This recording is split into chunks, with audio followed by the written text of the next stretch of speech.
Stockholm Syndrome is a proposed condition or theory that tries to explain why hostages sometimes develop a psychological bond with their captors. It is supposed to result from a rather specific set of circumstances, namely the power imbalances contained in hostage taking, kidnapping, and abusive relationships.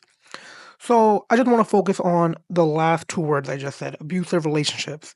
When people think Stockholm Syndrome, and I was one of these people till I did more research on it, it is mainly associated with if somebody is kidnapped. So if somebody's kidnapped, it's always between the hostage and the person and the kidnapper, the person that took them. And it's essentially that in this type of weird power dynamic, right?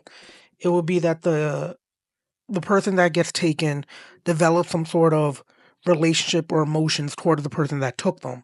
They maybe don't want to find help. They maybe don't think whatever's happening is a problem and all this stuff, right? When in reality that's not the case. This You got taken and you feel like you have no power and this whatever this relationship is not equal. So with all that being said, it is very it is very similar. There's a parallel between that and narcissistic relationships. And this is when, as I said in all these videos, if there's two people and the relationship is abusive, it's not equal, one person's toxic, there's a power imbalance, all this, that, and the third. It's basically the same thing. The person who's getting abused in the relationship to the narcissist, right? They could, more often than not, they don't want to seem help. They don't want to get help, and this goes back to enabling. In both cases, the person is enabling the toxic one. They don't think it's a problem. They don't want to speak out. They they just think it's okay, like they're the problem. This is just how life is.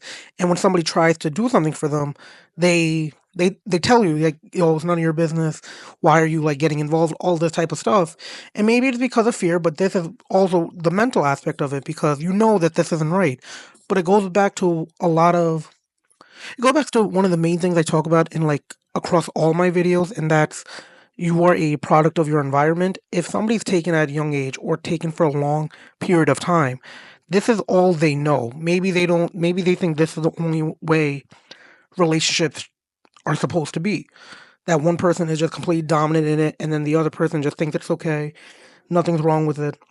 It's not toxic. When in case that's that's the complete opposite of what a relationship should be.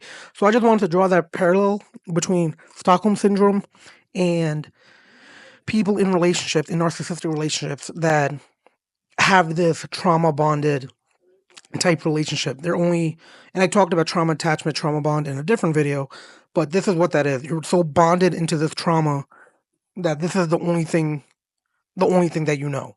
So I just wanted to make that connection really quick.